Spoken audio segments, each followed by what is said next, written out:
The rain had been falling hard since the late afternoon, and by nightfall it had turned into one of those endless downpours that beat against the trees like heavy hands. I had been walking for hours through the back country of northern Maine, trying to find a dry place to rest. I wasn't from the area. I had driven up here on a whim, following back roads until my old pickup started to overheat. By the time I realized the engine wasn't going to make it, I was already 20 miles from the nearest town.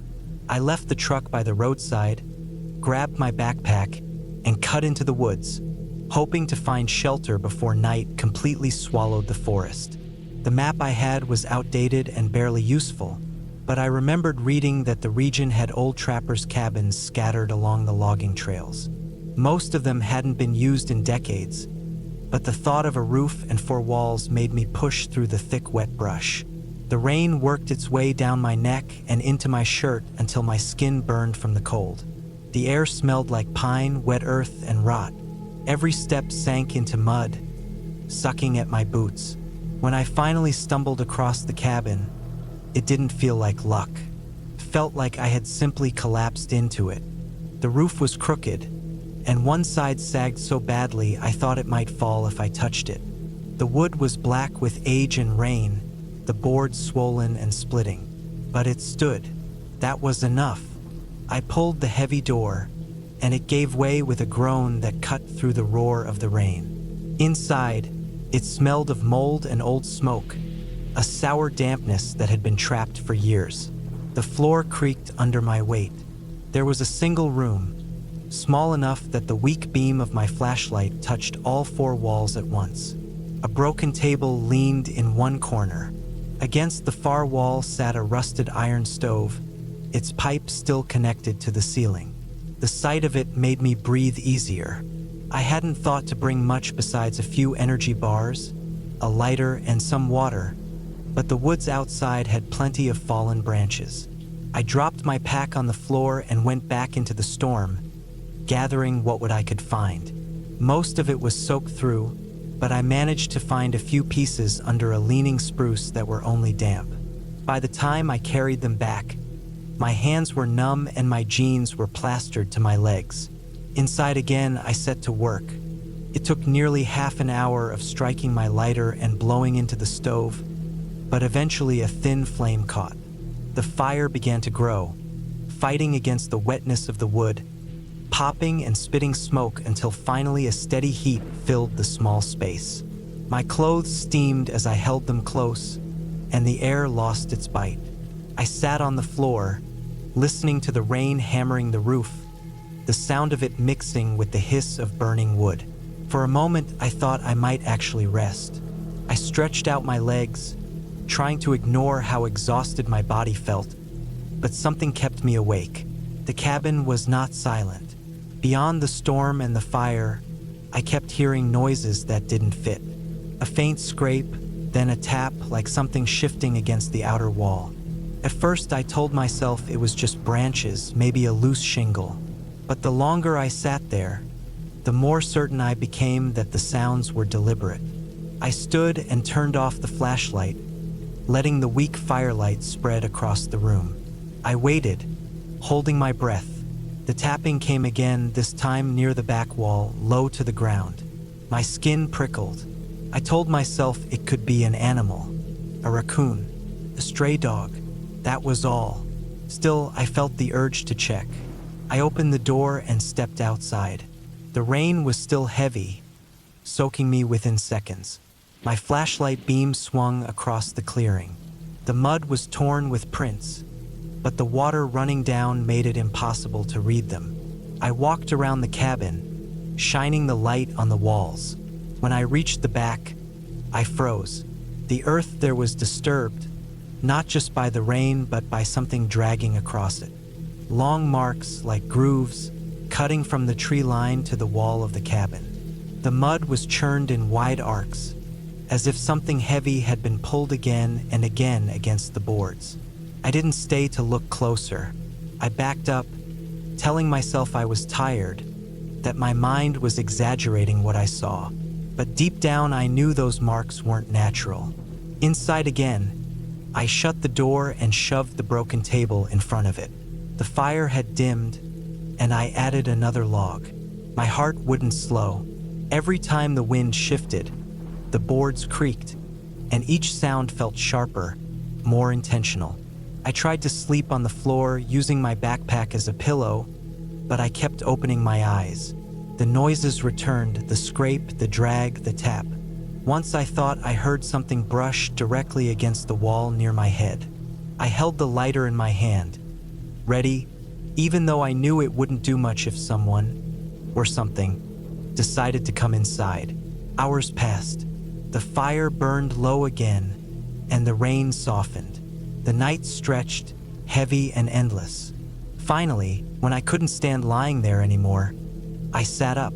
My body ached from the cold floor, but I felt a stronger ache, curiosity mixed with dread. I went to the window, a small square cut into the wall. The glass was long gone, replaced by nailed boards with a slit between them. I pressed my eye to the gap. The forest beyond was black, the faint outlines of trees swaying. For a second, I thought I saw movement, something pale between the trunks, shifting just out of reach of the firelight leaking from the cracks in the cabin walls. I blinked hard, looked again, but the space was empty. That was when I made up my mind. I couldn't spend another night there. As soon as the first light touched the sky, I would leave. I didn't care if I had to walk for a whole day through the mud. The hours dragged on. I sat by the fire, adding what little wood I had left. My stomach growled. The noises outside had gone quiet, which was almost worse than when they were there. Silence pressed in, thick and expectant. Finally, a gray light began to seep into the cabin through the cracks. Dawn. I packed my bag quickly, my hands shaking. When I pushed the door open, the clearing looked different. The rain had stopped, but the ground was a mess of churned mud, streaked with the same dragging marks I had seen before. They led out from the forest, circled the cabin several times, then vanished back into the trees. I didn't stop to study them. I pulled my hood tight and set off down the trail, heading east toward where I guessed the road might be. I didn't look back, not once.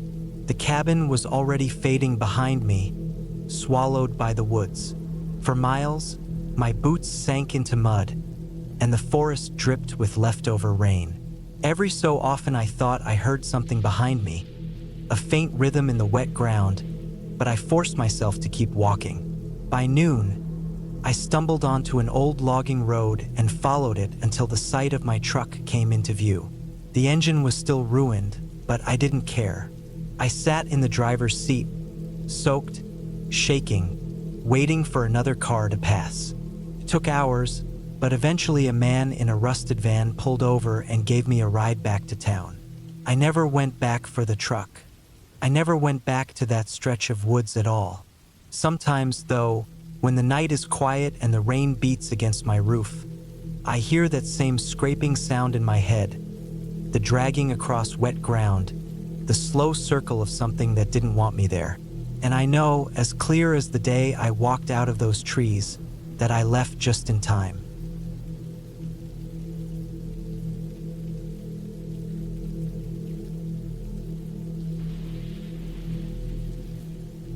I drove down the long dirt road in the late evening, the kind of road that hardly anyone used anymore. The gravel popped under my tires as I slowed, the steering wheel trembling a little in my hands. I hadn't been out this way in years, not since my ex-wife and I split. Her old cabin was still back there in the woods, tucked away where hardly anyone could see it unless they already knew where to look. I never had any plans of going near it again, but tonight I ended up here without much of a choice. The highway had been closed from some accident, and the detour signs pushed me through back roads I barely remembered. By the time I realized where I was already too close. It was early September, the kind of time when the air has that sharp, cool bite at night, but the days are still heavy with leftover heat. The sun had gone down quicker than I expected, slipping behind the tree line before I even thought about headlights. Now the forest on both sides of the road looked like black walls. My high beams stretched ahead but didn't give much comfort. Every branch overhead seemed to lean in closer. I passed the turnoff I knew too well, a narrow cut in the trees where the weeds had grown taller, almost hiding the ruts of tire tracks that led to her place. For a split second, I thought about pressing the gas harder, just getting past it, but I slowed down instead. My chest felt tight. I stared at that gap in the trees while rolling by, and for reasons I can't explain, I actually pulled the car over a few yards further down. I sat there, engine humming, headlights pointed into nothing. The cabin was about a quarter mile off the road, maybe less. I hadn't been there since 2011, when everything between us ended. I was 30 then, angry, broke, and done with the place. Now, over a decade later, the thought of it still gave me a weight in my stomach. The rain started while I was sitting there. Not heavy, but steady enough to tap the roof and glass. I leaned back, listening. Something about that sound brought me back, like I was suddenly inside the cabin again, hearing the same rain on the tin roof. I remembered the nights we stayed there, how dark it got, darker than anywhere else I'd ever lived. No street lights, no neighbors. Just trees pressing against the walls. I don't know why I got out of the car. Maybe it was curiosity, maybe it was something uglier. I killed the engine, the lights, and stepped out into the night. The air smelled of wet dirt and pine. The only sound was the rain and my own footsteps crunching on the gravel. My flashlight cut through the dark, beam jittering as my hand trembled a little more than I wanted to admit. The path was still there, overgrown but there. The weeds brushed against my jeans as I walked, and roots made the ground uneven. I kept telling myself I'd just go far enough to see it, maybe catch a glimpse through the trees, then turn back. I didn't know the past anything, but my feet kept moving. The deeper I went, the quieter it felt. Even the rain softened under the canopy. My light picked out pieces of rusted metal half buried in the soil, old cans, and broken glass we must have left behind years ago. Memories I didn't want started showing themselves in every detail. Finally, the cabin came into view. It sat low, slanted, the wood darker than I remembered, almost black from weather. The roof sagged on one side, and the small porch had collapsed halfway. The windows were empty squares of shadow. For a moment, I thought maybe I'd only stare from the edge of the clearing and turn around. But standing there, soaked from the rain, my legs carried me closer without much thought. Up close, the place looked dead. The front door hung crooked on its hinges, the bottom edge chewed up from years of rot. The boards creaked under my weight as I stepped onto what was left of the porch. My light swept across the doorway, and the smell hit me. Mildew, wet wood, and something sharp, like old animal droppings. Inside, it was worse. My boots sank into soft, damp flooring. The walls were scarred with peeling paint and water stains. A chair I remembered sat in the corner, its legs broken, cushions ripped open by mice or raccoons. My flashlight beam found the fireplace, where we used to sit on cold nights. It was clogged with sticks and nests now. Something about standing there made my skin crawl. It wasn't about ghosts or anything like that. I don't believe in that shit. It was the kind of unease that comes from seeing a place you once knew, only now it's rotted, hollow, and unrecognizable. Like looking at a corpse of something you used to love. I thought about leaving then, but a noise stopped me. Not loud, not sharp, just the sound of something shifting upstairs. My whole body froze. The cabin had a loft, a narrow set of stairs that led up to a low ceiling where we used to keep boxes. No one should be there, and I told myself it was probably just water dripping or maybe a raccoon. But the sound didn't repeat. That almost made it worse. I stood there, rain pattering against the roof, heart thumping harder than it should have. My flashlight pointed toward the stairway, and I noticed the railing was cracked halfway through. The steps looked damp, ready to crumble. I didn't want to climb them, and I didn't. I stayed planted. Still, the feeling that someone else was in there with me grew stronger the longer I stood. Finally, I backed out. My boots hit the porch again, and I felt some relief once the open air was around me. But as I turned, I caught something out of the corner of my eye. A shape near the window, just the faintest suggestion of movement. My beam swung back fast, but there was nothing. Only broken glass and rain streaking down. I didn't go back to check. I walked fast down the path, faster than I realized, branches clawing at my arms and face. By the time I saw my car's shape in the dark, my lungs were burning. I yanked the door open, slammed it shut, and locked it without thinking. My hands shook on the wheel as I started the engine. Driving away, I didn't look in the rear view. I didn't want to. The cabin shrank into the black woods behind me, but the feeling didn't leave. It sat heavy, like something had shifted in me. I didn't see anything clear, didn't find proof of anyone there. Maybe it was just an animal, maybe my own head filling in shadows. But as I got back to the main road and saw the faint glow of distant headlights, I knew one thing. I would never take that detour again. The cabin was a part of my past, a place tied to mistakes, to someone I used to be. Walking inside again only showed me how far gone it all was. Empty walls, broken wood, silence heavy enough to choke. Whatever was in there, animal, stranger, or nothing at all, it didn't matter. The place was dead, and I had no reason to ever come back. By the time I got home, the rain had stopped. I sat in my driveway for a long while, headlights still cutting into the dark, trying to calm the tightness in my chest. It wasn't fear of what I saw, but fear of how real it felt, how easy it was to slip back into that world I thought I'd left behind. The cabin stood out there still, rotting in the woods, and I knew I'd carry that night with me for a long time.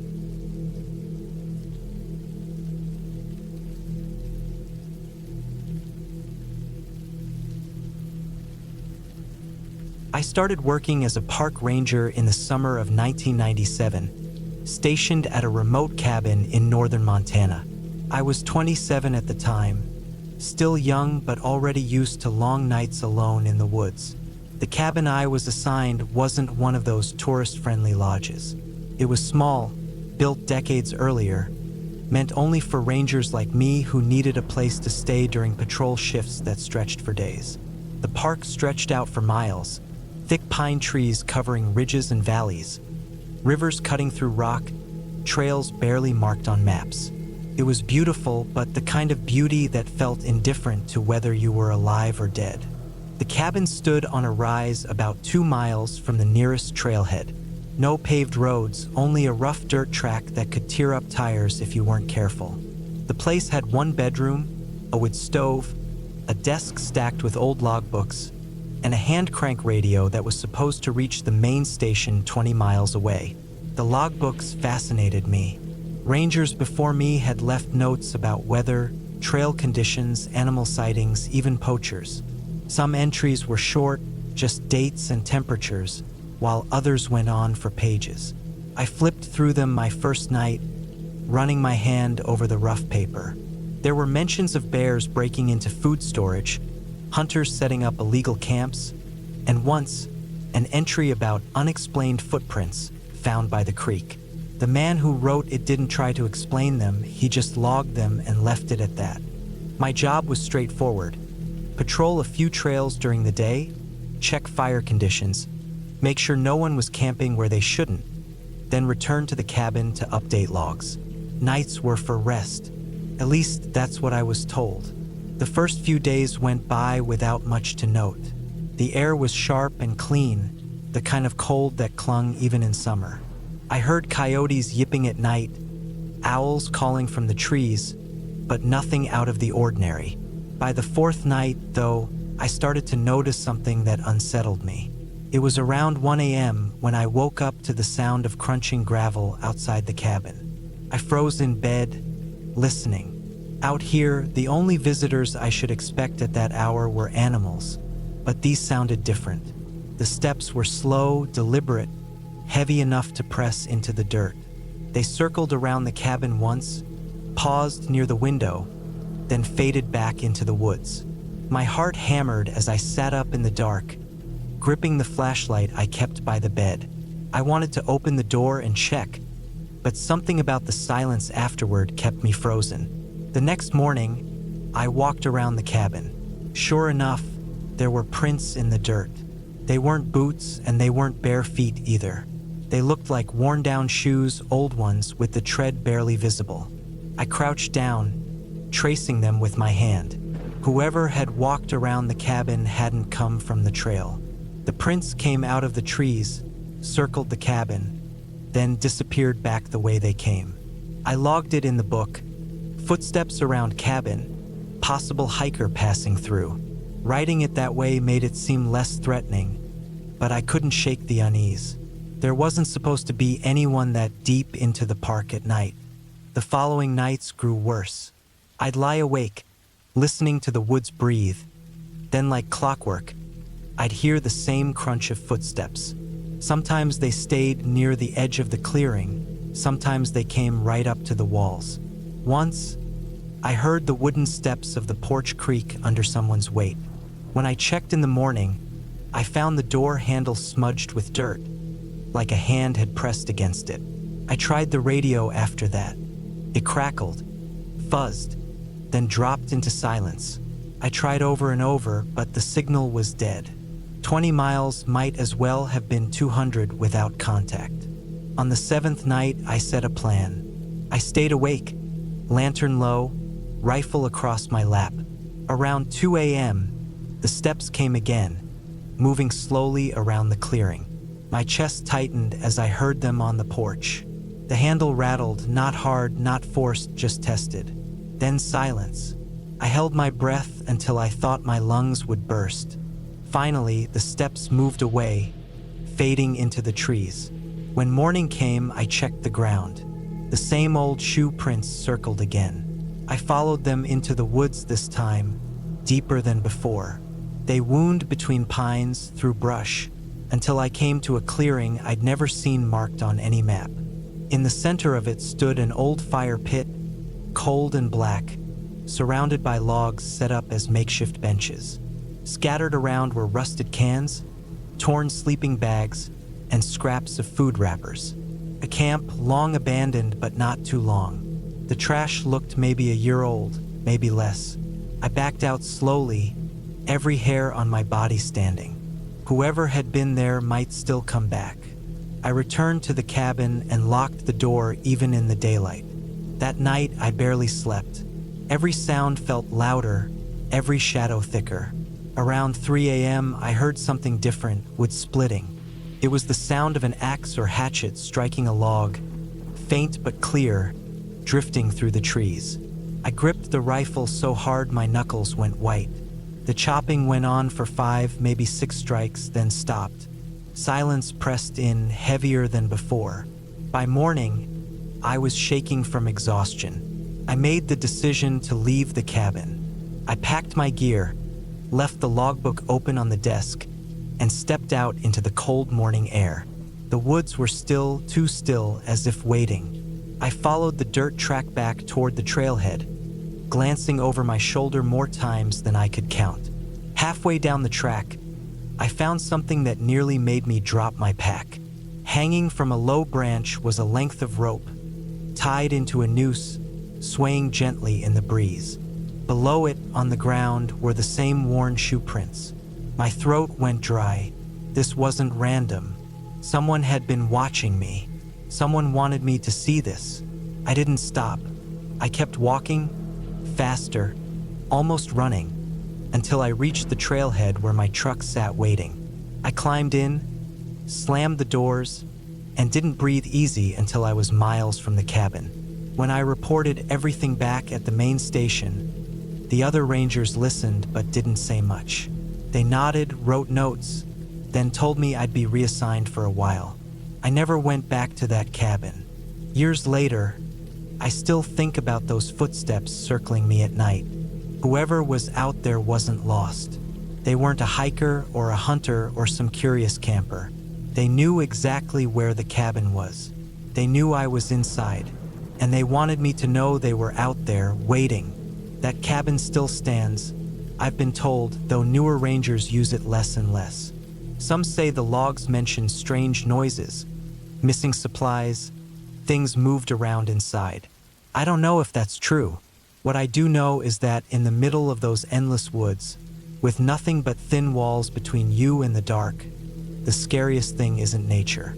It's knowing that another person can choose to stalk you, night after night, and there's nothing you can do but wait and hope the door holds.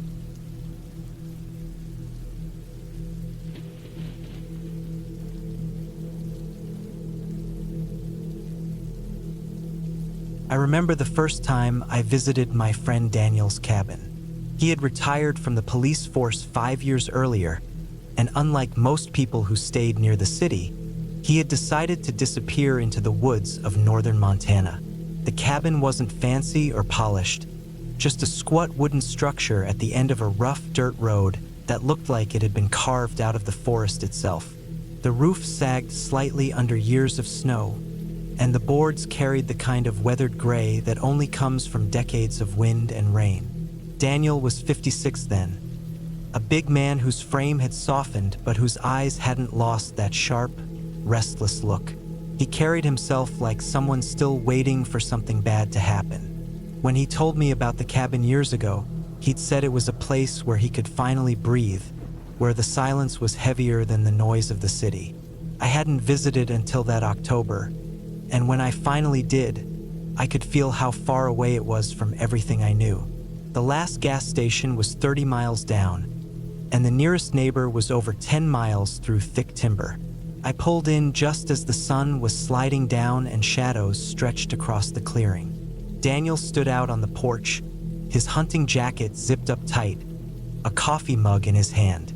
He gave me a nod, the kind that said he was glad I came but also reminded me this was his ground, his space. He waved me in and I carried my bag up the creaking steps. Inside smelled like old wood smoke, gun oil, and damp wool.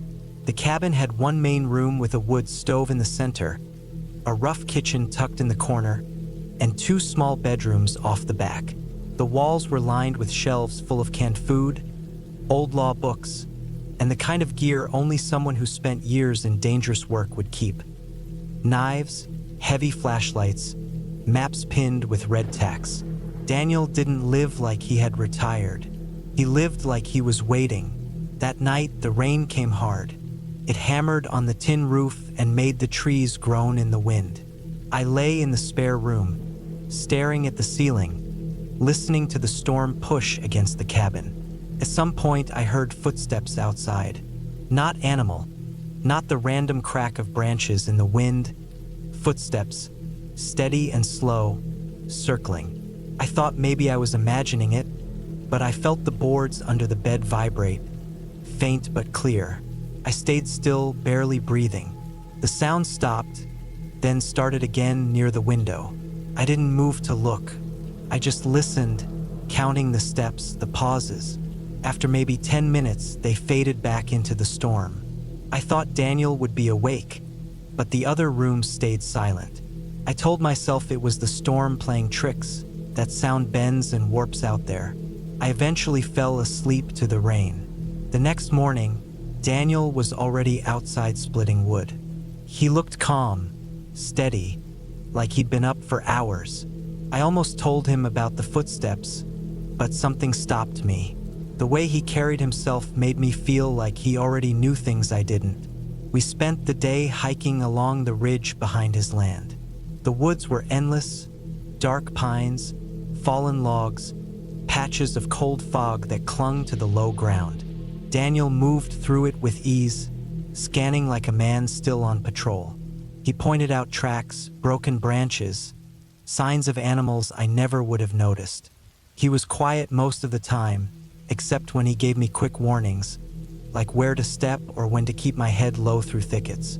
When we got back to the cabin that evening, I noticed something strange. Near the tree line, just beyond the clearing, there was a faint mark in the mud. A boot print, fresh, pressed deep by the rain. Too large to be mine, not Daniel's either. He saw me staring, and without a word, he walked over and studied it. He didn't call me over, didn't explain. He just knelt there for a while, then stood and went inside like nothing happened. That night, I stayed awake longer. The stove ticked as the fire died down, and the woods outside carried the sound of water dripping from the trees. Around midnight, I heard it again. Footsteps. Slow, deliberate circling. I froze in bed, staring at the dark window. This time, it didn't stop after 10 minutes.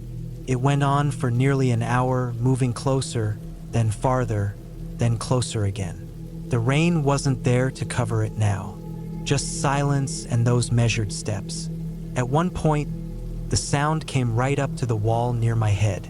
I could hear the crunch of leaves, the faint shift of weight.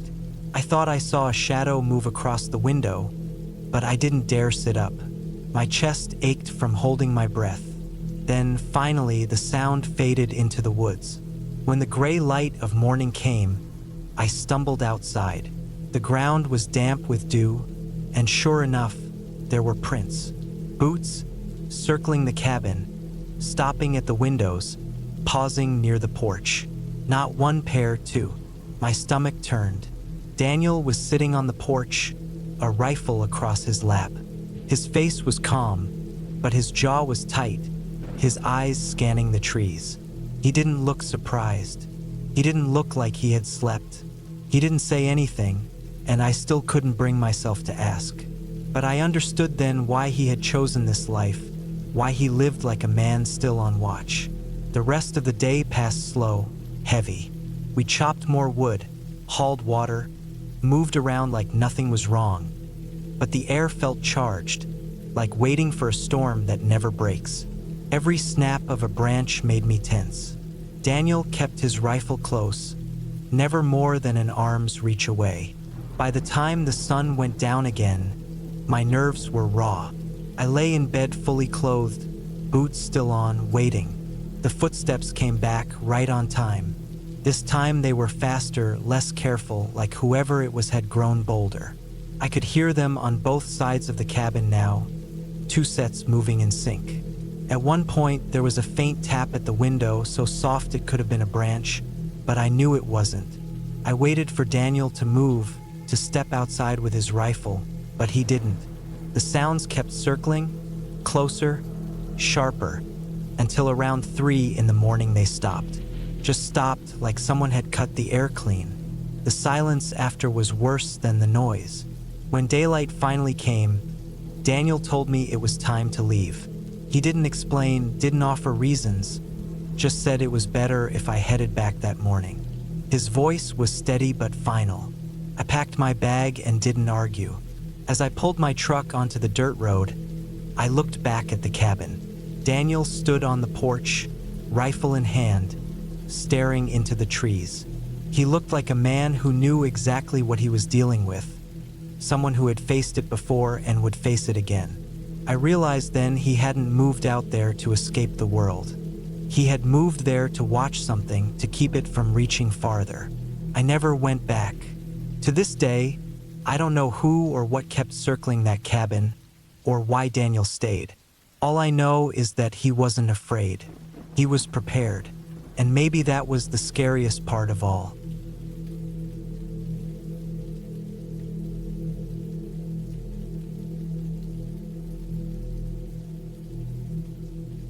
I was 34 the year I decided to spend the fall alone in a cabin with my dog, Max.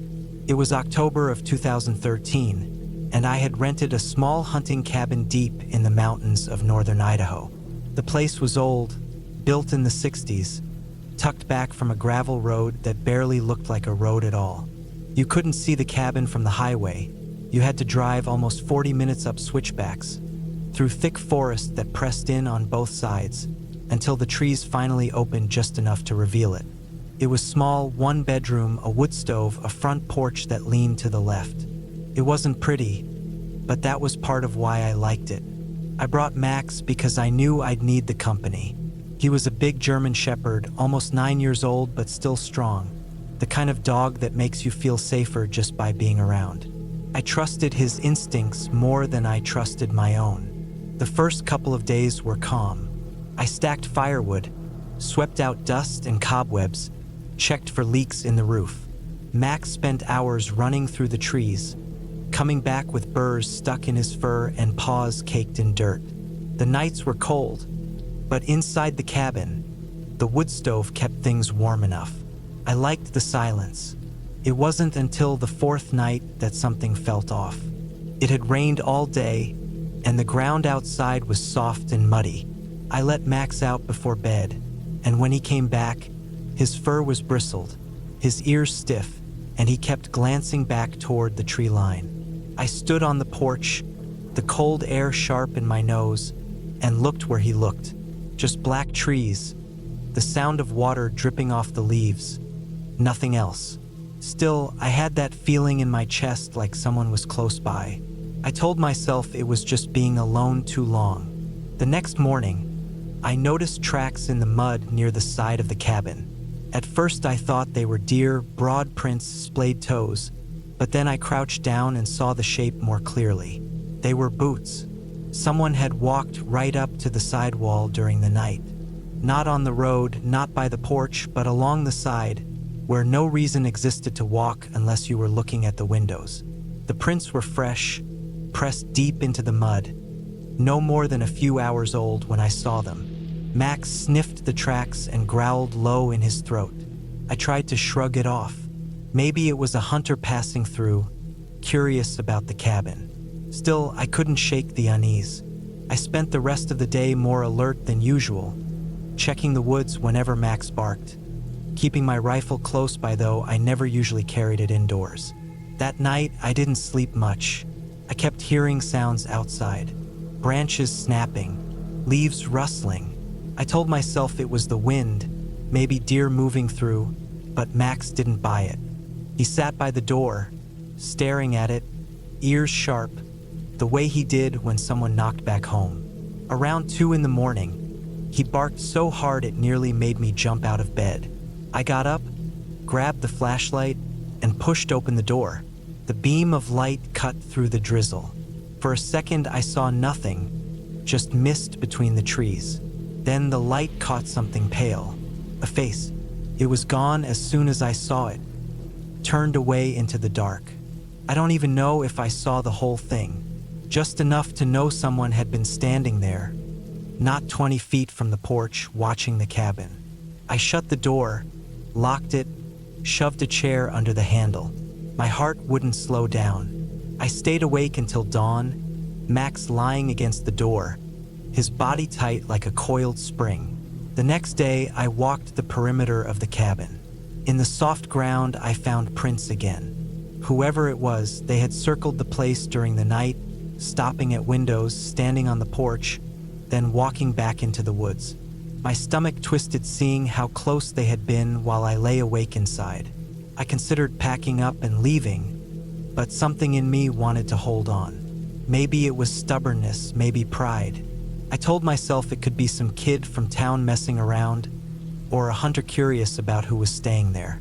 I didn't want to admit I was scared enough to run. That night, I kept the lantern low, barely burning. I sat in the chair by the window with the rifle across my lap, Max lying at my feet. Hours dragged by. Every creak of the cabin felt louder. The silence outside pressed hard, so heavy that when I finally did hear something, it was sharp as a knife. Footsteps, slow, careful, crunching against the damp ground. Max lifted his head, ears forward, body rigid. He didn't bark this time. He just growled, a deep rumble that vibrated through the floor. The footsteps circled again, the same pattern as before. Porch, window, sidewall, stopping, listening. I kept the rifle tight in my hands, my breath shallow. The sound of boots scraping against wood when they stepped on the porch made my skin crawl. Whoever it was, they were only inches away, separated from me by thin boards and an old lock. After a while, the steps faded. I sat there frozen until the first light of morning filtered through the trees. When I went outside, I saw the prints again, clear and deliberate. They led back into the woods, straight into the thick trees where no trail existed. I followed a little way, Max at my side, but the tracks vanished into the undergrowth. The next 2 nights were the same. Always after midnight, always the same slow circling. I hardly slept. My nerves were raw.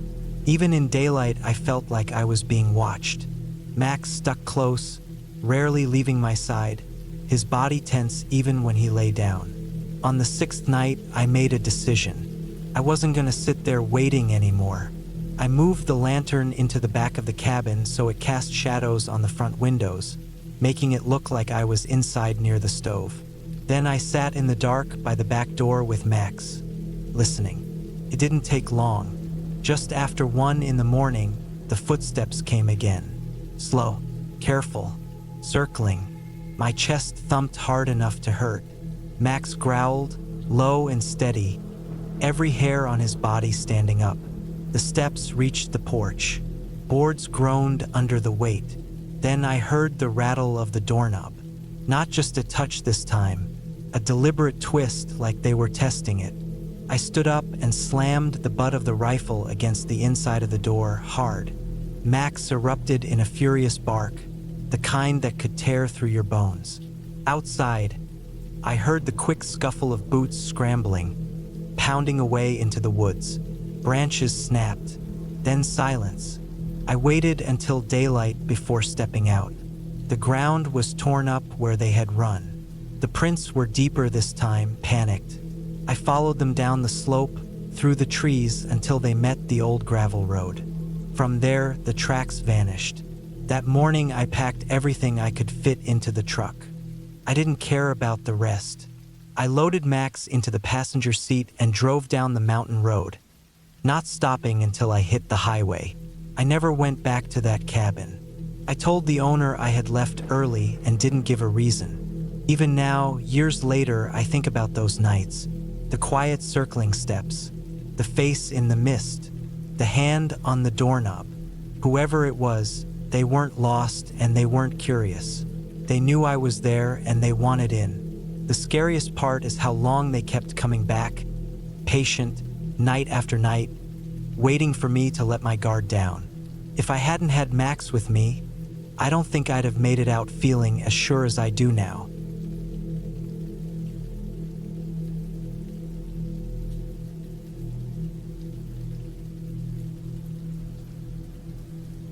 I was 36 when I decided to spend a week alone in a rented cabin deep in the woods of northern Minnesota. It was the fall of 1998, just after the leaves had turned, when the air smelled like wet earth and smoke from distant fireplaces. I wanted quiet. I had spent too many years in a city that never seemed to rest, the traffic always humming, the sirens splitting the night. I told myself this trip would be a break, a way to reset my head. The cabin was advertised as rustic but comfortable. When I pulled up the dirt road and saw it sitting in a clearing, it looked older than I expected. The logs were gray from weather, the roof sagged slightly in the middle, and the porch steps creaked under my boots. Still, it was standing, and that was enough. Behind it stretched a wall of pines so thick they looked like they swallowed the horizon. In front of it was a narrow trail that wound down to a lake. Inside, the cabin was basic. One room with a small wood stove, a cot, a table, and shelves stocked with old canned food that looked like it had been there since the 80s. There was no electricity, only a lantern and matches. The silence was complete, broken only by the wind pushing through the trees. I unpacked my things and felt a weight lift off me, as if I had finally put distance between myself and everything else. The first night passed quietly. I cooked a simple meal on the stove, sat by the window, and watched the woods sink into darkness. I went to sleep early, lulled by the crackling of the fire. The second day, I walked the trail around the lake. The water was black and still, reflecting the trees like glass. I didn't see another soul, not a boat, not a cabin across the shore, nothing. By the afternoon, the air grew colder. and I decided to start stacking some firewood near the porch. I noticed something then. Near the tree line, a beer can lay crushed in the dirt. It looked fresh, not rusted or weathered like you'd expect trash in the woods to be.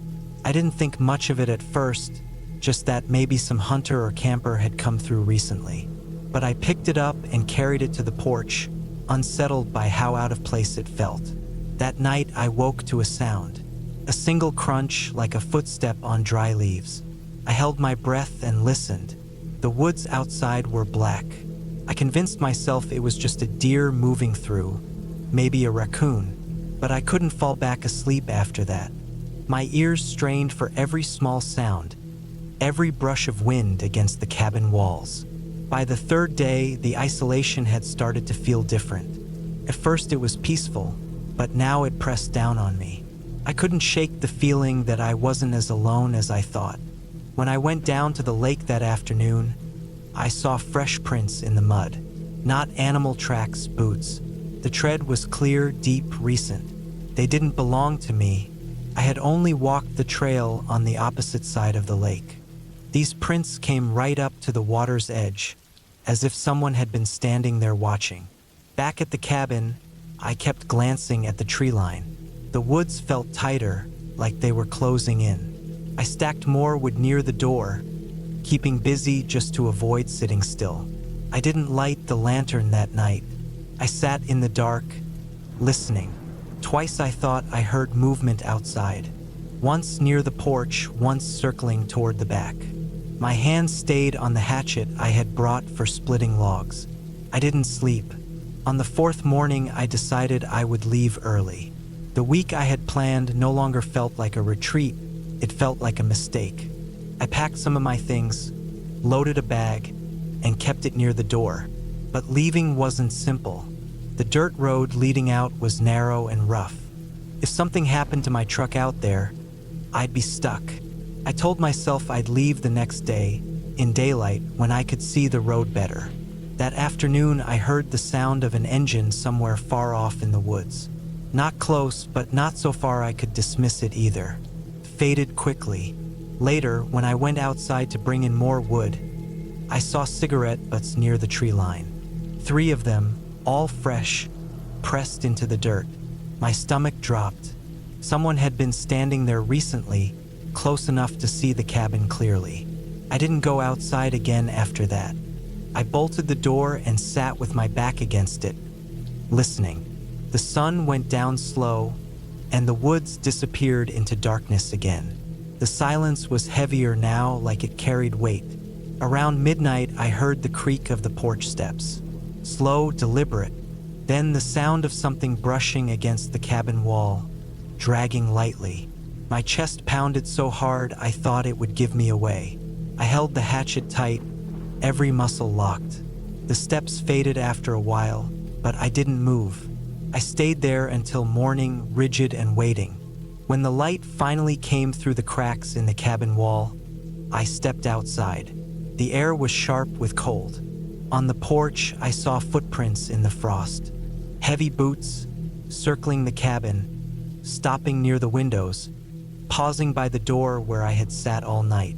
I followed them only a few feet before they disappeared into the trees. That was it. I didn't care about the road anymore.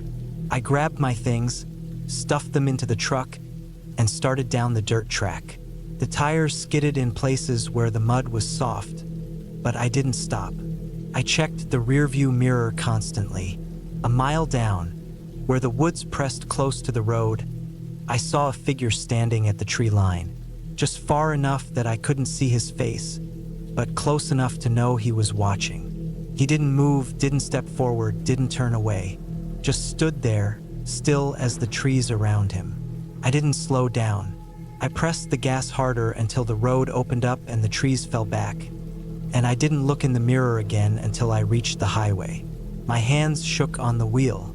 I never went back to that cabin. I didn't tell the rental office what had happened. I didn't want to explain the cigarette butts, the footprints, the figure by the road. I just wanted distance. I told myself it was probably just some drifter, maybe a hunter curious about the place. But deep down I knew whoever it was had been out there more than once, circling, watching, waiting for the right moment. I still think about those nights sometimes, when I'm lying awake and the city feels too quiet. I hear that porch creak in my head, that slow drag along the cabin wall.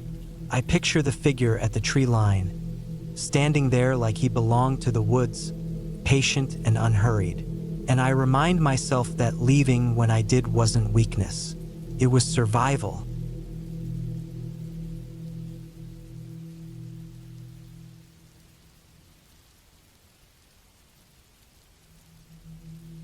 I never planned on staying in that cabin for as long as I did. I thought I would only be there for a weekend, a short break from the noise of the city, some time to clear my head after work and everything else. The cabin belonged to a friend of my uncle, tucked away in the northern woods of Minnesota. It sat about 10 miles off the main road, hidden by trees so thick they blocked most of the light even during the day. It was the fall of 1996, early October, when the nights came fast and the air already smelled like winter. I was 32 then, not young enough to feel fearless, but not old enough to know better. The place looked harmless at first. A small single-story cabin with peeling green paint, a tin roof, and a stone chimney that leaned slightly to the right. The porch sagged in the middle, but the door opened smooth and the windows still locked tight. Inside, it was simple, 2 rooms, one with a wood stove, a couch that had seen better days, and a small table with 3 chairs. The other was the bedroom with a single bed and a dresser. No running water, no electricity, just a few oil lamps and a hand pump outside for water. I remember telling myself that was the point. No noise, no city, no people, just quiet. I arrived late in the afternoon, just as the sun slipped behind the trees. I carried in the supplies I had brought, 2 bags of food, a cooler, a sleeping bag, and a few books. The air was colder than I expected. I started a fire in the stove with wood stacked neatly outside. The flames gave off a warm glow that made the cabin feel almost safe. I cooked a simple meal on the stove and ate at the small table, listening to the quiet outside. No cars, no voices, just the occasional wind brushing against the trees. That first night, I had trouble sleeping. The woods were not as silent as I thought. Every few minutes I heard something. A branch snapping, dry leaves crunching, the low moan of the wind slipping through the cracks of the cabin. I told myself it was normal. Woods are alive with sound. But every time I drifted off, I woke again, convinced I had heard footsteps outside. Heavy ones, slow. I told myself it was deer or maybe a bear passing through, but I couldn't shake the unease. Around 3 in the morning, I finally got up and stoked the fire. The flames lit up the room, and I sat in the old chair, staring at the door, waiting for morning. The next day, I forced myself to stay busy. I chopped some wood, walked down the narrow dirt trail that led deeper into the forest, and tried to read a book when I came back. But even in daylight, the woods didn't feel calm. The silence seemed heavier, like the trees themselves were holding their breath. At one point, I thought I saw movement in the trees, just a shadow, quick and low. My first thought was an animal, but the longer I stared, the more I convinced myself it wasn't moving like one. I didn't go farther. That night was worse. I laid in bed, trying to ignore every sound, but then I heard it clear, something brushing against the side of the cabin. A slow drag, like a hand moving across the wood. I sat up in the dark, my heart pounding. Then came 3 short thuds, low on the wall, as if someone had tapped it with their knuckles. I froze. Minutes passed, maybe an hour before it stopped. When daylight finally came, I walked around the cabin, my boots sinking into the damp ground. There were no footprints, no signs of anything. Still, the side of the cabin showed fresh scratches in the old paint. Long ones. I told myself I was overthinking it, but by the 3rd night, I couldn't deny something was wrong. I kept the fire burning hotter, almost too hot, but the light from the stove comforted me. Around midnight, I heard it again, this time not on the wall, but on the porch. Slow, steady steps across the weak boards. The wood creaked with the weight. My throat went dry. I sat on the edge of the bed, gripping the small hunting knife I had brought, staring at the door. The steps stopped. Silence. Then the door handle rattled, just once, hard enough to shake the frame. I stayed awake until morning, knife still in my hand. By then, I was done. I didn't care how much time I had planned to stay. I wanted out. But when I walked outside to pack my truck, I noticed something that stopped me cold. In the dirt by the porch steps were clear footprints. Not boots, not shoes, bare feet. Large ones, wider and longer than mine, pressed deep into the soil. The ground was cold that time of year, too cold for anyone to be walking barefoot out there. I shoved my gear into the truck and started down the dirt road fast. The tires kicked up rocks, the steering wheel shaking in my hands. I didn't look back at the cabin. I told myself I'd never return. I didn't tell anyone about it for years. Who would believe it? A cabin in the woods, some noises, a few scratches on the wall. But I know what I heard, and I know what I saw. To this day, I can still picture those footprints in the dirt, clear as if someone had just stepped out of them. Every now and then, usually when the nights turn cold and the air smells like that October in Minnesota, I think back to the sound of the porch creaking under weight, the handle of the door rattling. I never knew who or what it was out there. Maybe some drifter living off the woods. Maybe someone watching the cabin, waiting. All I know is I was lucky that door never opened. I haven't been back to the cabin since. I sold my share of it to my uncle's friend and made sure no one asked me to stay there again. I live in the city now, where the noise is constant, and the silence never has room to settle in. Some nights, when I lie awake, I think about how close I came to finding out who was outside. Then I'm glad I never did.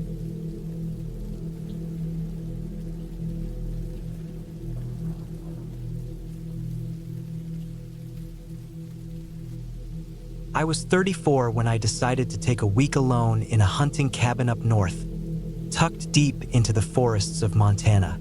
It was late autumn, the kind of season where the air bit at your skin and the nights seemed to drag forever. The cabin wasn't mine. It belonged to a friend of my father's, a retired logger named Harris, who barely came up there anymore. He gave me the keys and a map, told me to watch the stovepipes because they smoked up if the wind shifted. The drive out was long, 7 hours of narrow roads that curled around endless pine and spruce. By the time I reached the cabin, the sun was gone. The structure sat at the edge of a clearing, weather-worn, with the boards gray and bowed from years of heavy snow. The roof looked patched in spots with tin sheets, and the windows were streaked with dirt. There was no electricity, no cell signal, nothing but a wood stove, an old oil lamp, and a hand pump for water. That first night I unpacked by lantern light, the silence pressing in so heavy I could hear my own heartbeat. I told myself I was here to clear my head, to hunt, to breathe air that wasn't filled with exhaust and noise. But something about that stillness already felt wrong. The mornings were easier. The sun came slow through the trees, spilling across the frosted grass, and I'd walk out with my rifle slung over my shoulder, crunching through the brush in search of deer. I didn't see much the first couple of days, just tracks and the distant rustle of something too quick for me to spot. I wasn't worried. Hunting was half patience anyway. It was on the third day that I noticed the first odd thing. I had gone farther than usual, about 3 miles from the cabin, following a narrow deer trail down into a hollow. I came across a tree stump, freshly cut, the wood pale and wet inside. The strange part wasn't that someone had cut it, but that the chips and bark around it were scattered in every direction, as though whoever did it worked in a rush. It was too far in for any logging crews, and too deep to be worth the trouble of dragging a trunk out. I crouched there for a while, running my fingers over the raw wood, trying to make sense of it before finally shrugging it off. That night, when I came back to the cabin, I noticed boot prints in the dirt outside. They weren't mine. The treads were different, deeper, wider, and they circled the cabin twice before veering off toward the tree line. I stood there for a long time staring at them, the cold settling into my chest. No truck had passed me on the road in days, and the only way in was the one lane I'd come up. Whoever it was, they'd walked in. I barely slept. Every creak of the cabin seemed louder, and I kept glancing at the door, half expecting the latch to turn. At some point in the dark, I thought I heard movement outside. Slow steps in the dirt, a weight shifting near the porch boards. But when I got up and pressed my ear to the wall, it was gone. The next morning, I went out with my rifle, not to hunt but to follow. The tracks led north, weaving between the pines, vanishing and reappearing in the damp earth. After a mile, I found where the person had stopped. A fire ring, stones blackened with soot, though the ashes were cold. There were bones scattered around, deer maybe, though some were split open, marrow sucked clean. It made my skin crawl, standing there in that silence, knowing someone had been eating out here, close enough to watch me if they wanted. I didn't like the thought of being followed back, so I cut wide on the return, circling through thicker brush, ducking under branches until I saw the roof of the cabin again. My heart dropped when I spotted the porch. The door was cracked open. Inside, my gear had been moved. My pack was unzipped, my food wrappers pushed around on the table, and the lantern I'd left by the bed was sitting near the door. Whoever it was had come in while I was out. Nothing big was missing. My rifle was still mine, my clothes untouched, but the violation hit me harder than if they'd stolen everything. They'd been in my space, handling my things, maybe waiting. I locked the door that night with a piece of rope tied through the latch, then shoved the table against it. I didn't light the lantern. I just sat in the dark, rifle across my knees, listening. Hours passed. At one point, I heard a scrape against the outside wall, like someone dragging a stick along the boards. I held my breath until it faded. By dawn, I decided I couldn't stay the full week. I pack up, drive back, tell Harris what happened. But when I went out to the truck, the tires were slashed, all four of them, rubber curled and shredded like meat. My throat went dry. There was no spare, no chance of rolling out on rims down that rocky road. I was trapped there. The next 2 days were survival. I rationed food, kept the rifle close, and set up makeshift noise traps with tin cans strung on wire around the cabin. The nights were the worst. I'd hear the faint rattle of a can, then silence. Sometimes the crunch of steps moving just out of sight. Once, just before dawn, I thought I heard breathing outside the window. I didn't dare look. By the 5th morning, I was running low on everything. My nerves were shot, hands shaking even when I tried to steady them. That was when I saw smoke through the trees, a thin column rising from somewhere to the west. Not mine, someone else's fire. Against all instinct, I decided to follow it. The hike took nearly an hour, creeping through brush, moving quiet as I could. When I reached the source, my stomach turned. It wasn't a camp. It was a crude shelter made of branches and tarps. A pit dug into the earth with a fire smoldering in the middle. Around it hung strips of dried meat, strung on wire like laundry. Some looked like venison, others I couldn't place. There were clothes too. Torn jackets, boots, even a faded backpack half buried in the dirt. I knew then whoever had been circling me wasn't just curious. They were living out here, taking from whoever wandered close enough. Maybe they'd been here for years. Maybe no one knew. I backed away as slow as I could, heart slamming, every step feeling like it might snap a branch and give me away. When I finally turned and bolted, I didn't stop until the cabin was in sight. I didn't go inside. I grabbed what I could carry, water, rifle, a bit of food, and I headed straight for the road. It was 20 miles to the nearest town, maybe more, but it was better than waiting another night. I walked until my legs burned, until my throat was raw from breathing the cold air. That first night, I slept curled against a log with the rifle tucked to my chest, jerking awake at every sound. By the second day, I stumbled out onto a wider dirt road, and hours later I heard the hum of an engine. A rancher in an old pickup slowed when he saw me. I must have looked half wild, clothes dirty, eyes bloodshot. He didn't ask questions. He drove me straight into town. When I told the sheriff, he nodded like it wasn't the first time he'd heard something like it.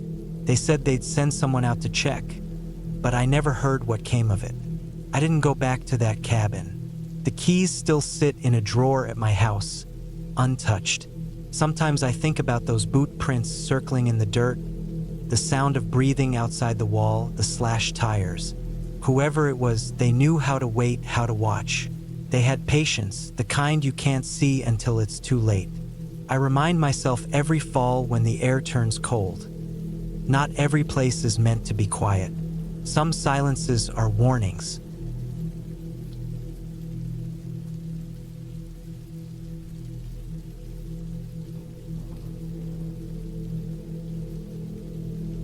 I was 34 when I decided to take a trip up north in the United Kingdom, away from the noise of London where I had been living.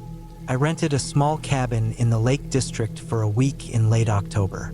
I wanted the silence, the damp smell of trees, the rain on the windows, and the distance from everyone I knew. My work had drained me to the bone, and I thought a place like that could let me breathe again. The cabin was old, probably built in the 1950s, with walls that looked like they had soaked in smoke for decades and a faint smell of mildew in the corners. It was tucked back from the main road, hidden down a narrow dirt track that twisted off a lane barely wide enough for a car. The nearest village was about 4 miles away. There was no phone service once I got closer, and the owner had warned me about that. He had pointed out an old landline phone in the cabin, the type with the heavy receiver and a stiff cord, and told me it was the only reliable connection if I needed help.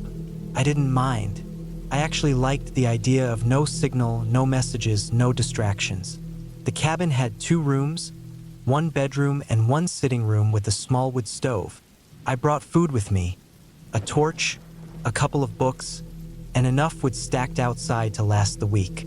The first night was quiet except for the rain against the roof and the occasional groan of the timbers as the wind pushed through the trees. On the second day, I went walking through the forest that surrounded the place. The ground was wet and soft, leaves sticking to my boots. The air had that sharp, cold bite that comes in late autumn. I followed a stream uphill, then circled back. I didn't see another person all day. That isolation felt heavy, but in a good way. It wasn't until the 3rd evening that things started to shift. I was sitting inside, reading by the light of a lamp, when I noticed movement outside the window. It was just a flicker at first, like a branch swaying, but then I caught the outline of someone at the tree line. My first thought was that maybe it was a hiker lost in the woods, or a farmer cutting through, but the stillness of the figure was what froze me. Whoever it was, they were standing completely still, not moving at all. The distance made it hard to tell details, but I could make out that it was a woman. She wore something light in color, maybe a dress or coat, though it didn't look like anything practical for the weather. She stood with her head tilted slightly, not coming closer, not leaving. After a minute or two, I stood and moved toward the window. By the time I pressed my face against the glass to get a clearer look, she was gone. I tried to shake it off as my eyes playing tricks on me. Maybe it was a pale tree trunk, maybe just my tiredness. I closed the curtains and stoked the fire, but the unease had already settled in my chest. The next morning, I stepped outside to get wood. The ground was soft from the rain, and near the edge of the clearing, I saw footprints. They weren't mine. They were small, pointed in from the woods toward the cabin, and then back out again. The tracks were shallow but clear enough to know they were recent. I told myself maybe the owner had come by, maybe someone from the village checking on the place. But the cabin was so far from the main path, it didn't make sense. I kept looking toward the trees that morning. My stomach knotted. That night was worse. Around midnight, I woke to a sound. It wasn't the wind or the creak of the cabin. It was a light scraping noise, like something brushing against the wall. I stayed still in bed, listening. The sound moved slowly around the side of the cabin, dragging, stopping, then starting again. My heart hammered in my chest. I forced myself to get up and peek through a crack in the curtain. The yard was dark, the trees just shadows. I didn't see anything, but the sound was still there, faint but steady. I grabbed the torch and flicked it on, shining the beam through the window. For a split second, the light caught her. She was standing at the edge of the clearing, half turned toward the cabin, her face pale in the light. Her hair was dark, long, and messy, hanging over one side. She didn't move when the torch hit her. She just stared. My hand shook so badly I nearly dropped the torch. When I blinked, the beam moved and she was gone again. I didn't open the door, didn't move from that spot. I just stood frozen until the scraping sound stopped. The following day, I didn't leave the cabin. I kept the curtains closed, the door locked. Every noise outside made me jump. Couldn't eat. I couldn't even sit still. I kept pacing from one wall to the other, torch in my hand even during daylight. By the fifth night, I hadn't slept properly for days. My mind felt raw. At some point after midnight, I heard footsteps on the porch. Slow, deliberate steps pressing on the old wooden boards. Then silence. I sat there in the dark, gripping a piece of firewood like a weapon, waiting for something to happen. Nothing came. When the sun finally rose, I stepped outside. There were muddy footprints on the porch, small ones leading right up to the door. I noticed the handle had mud smears too, like someone had tried to twist it open. My skin went cold when I realized that. I lasted one more night. That night, I barely moved from the chair, staring at the door, my ears straining at every sound. Just before dawn, I saw her again through a crack in the curtain. She was closer this time, standing right by the woodpile. I could see her clothes more clearly. An old, torn dress, dirty at the bottom. Her face was pale, but it was her eyes that froze me. Even from that distance, they looked wide, unblinking, fixed straight at the cabin. I didn't wait to see if she came closer. As soon as daylight broke, I packed my bag, threw everything into the car, and left. I didn't care about the booking, didn't care about the owner or the food I left behind. I drove down that narrow track so fast I nearly hit the ditch. When I reached the village, I stopped at the petrol station. The man behind the counter gave me a strange look, like he knew something. I didn't ask questions. I didn't tell him. I just filled the tank and kept driving until I was hours away from that cabin. I never went back. I didn't ask the owner for an explanation. I didn't look for answers about who that woman was or why she was there. The truth is, I don't want to know. All I know is she was real. I saw her more than once, and I saw her close. The cabin still shows up on rental sites. Sometimes I see the pictures and my stomach twists. I imagine her standing just out of frame, waiting by the tree line, watching the next person who thinks they're getting a quiet week alone. That week changed me. I thought I went up there for peace and quiet, but I came back with a constant edge in my chest. Even now, years later, I check the locks twice, sometimes 3 times at night. I keep curtains shut after dark. When I walk my street and hear footsteps behind me, I can't stop myself from turning, half expecting to see her, because she wasn't a ghost or some story. She was flesh and blood, standing in the woods watching, and that's what makes it worse.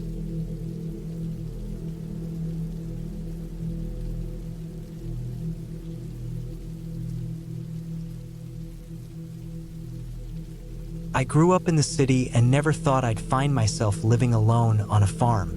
But in the summer of 1998, after my uncle passed away, I inherited his small piece of land in rural Arkansas.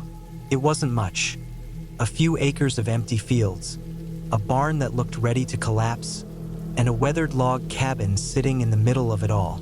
The nearest town was about 15 miles away, and the closest neighbor was a retired man who lived almost 2 miles down the dirt road.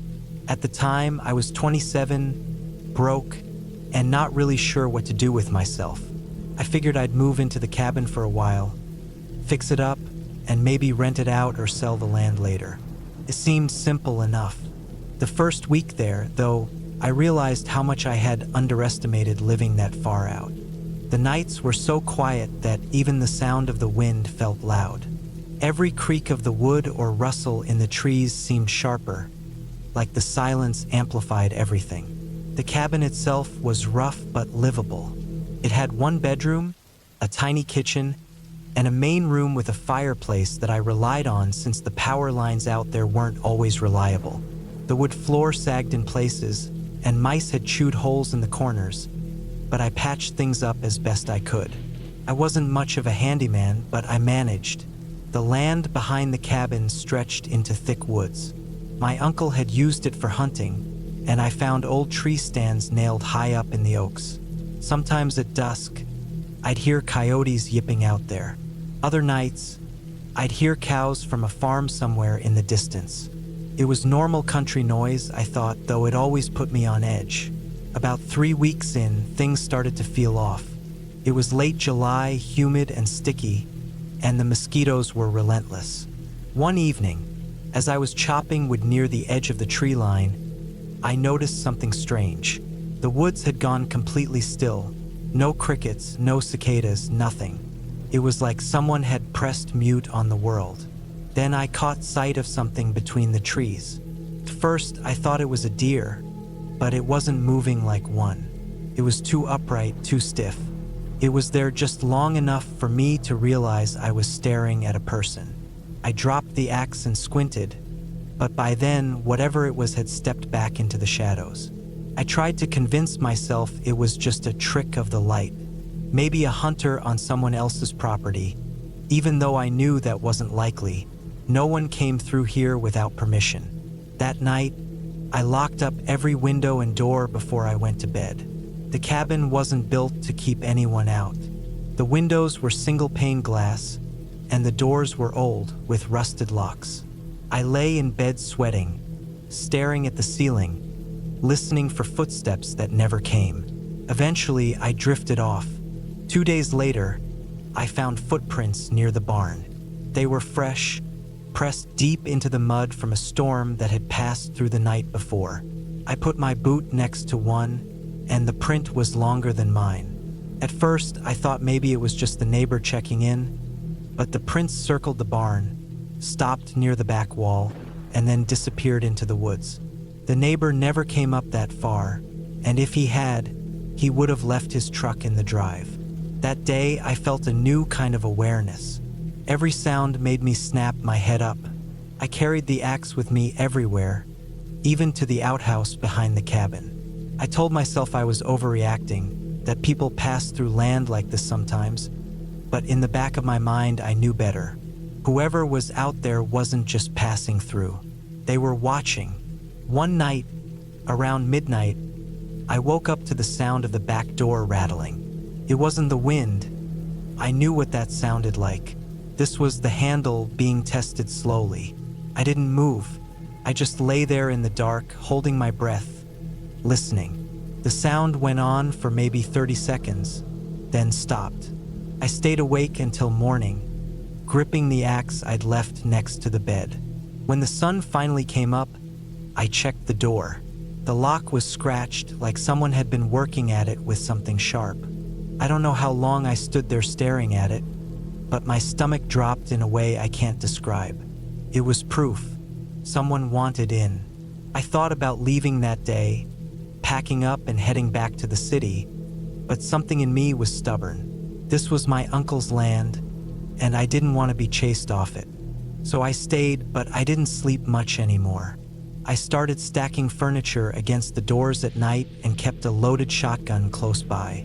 Things escalated about a week later. I was walking the property line near dusk when I saw movement in the woods again. This time, it wasn't far off. A man was standing between the trees, maybe 50 yards away, just watching me. He was tall and thin, with clothes that looked torn and dirty. His hair was wild, and even from that distance, I could feel something wrong about the way he stood. He didn't move, didn't call out, just stood there, staring. I froze, every instinct screaming at me to back away. Slowly, I walked back toward the cabin, not taking my eyes off him. When I reached the yard, I looked back. He was gone. That night, I didn't light a fire. I sat in the dark with the shotgun across my lap, waiting. Hours went by. Then, sometime after 2 in the morning, I heard footsteps on the porch. Slow, heavy steps moving back and forth across the boards. I could hear the wood groan under the weight. I didn't move. I didn't even breathe. After a while, the steps stopped. Silence stretched on, and eventually exhaustion pulled me into a half-sleep. When I opened the door the next morning, there were muddy footprints all over the porch, leading right up to the front door and back again. That was it for me. I packed everything I could into my truck that morning and drove straight to town. I didn't even bother to lock up the cabin. When I got to the sheriff's office, I told them everything. They sent a deputy out to check the property, but when he came back, he said he didn't see anything unusual, just an old cabin and some tracks that could have been from anyone. I never went back to live there. A few months later, I sold the land cheap to a local farmer. I heard he tore down the old cabin and built a storage shed on the property instead. Sometimes I still think about those nights. I wonder if it was one man living wild out there, or if there were more. I wonder how long they had been watching my uncle before I moved in, and if maybe that was part of why he'd kept to himself all those years. What I do know is that something was wrong in those woods. Not ghosts, not anything supernatural, just another kind of predator, the kind that walks on 2 feet. And if I'd stayed even one more night, I don't think I'd be here to tell this story.